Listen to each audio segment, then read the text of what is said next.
memberikan statement penutup 120 detik, waktunya dimulai saat Anda berbicara. Silakan. Harus kita akui, kondisi Aceh saat ini tidak baik-baik saja. Kekurangan pendapatan sudah di depan mata. Oleh karena itu, untuk membangun Aceh perlu keseriusan kita semua, berkolaborasi semua elemen masyarakat, para ulama, para akademisi, politisi, pengusaha, dan lainnya.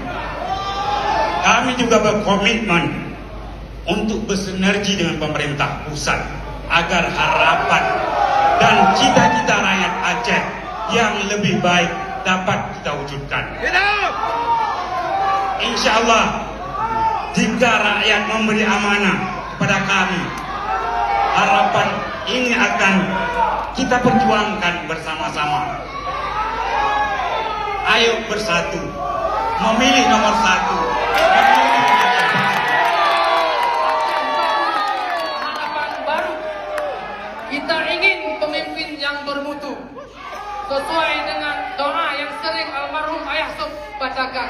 Allahumma la tusallit alaina man la yakhafuka wa la yarhamna. Ya Allah, jangan jadikan pemimpin kami dari orang-orang yang tidak takut kepadamu dan juga tidak sayang kepada kami.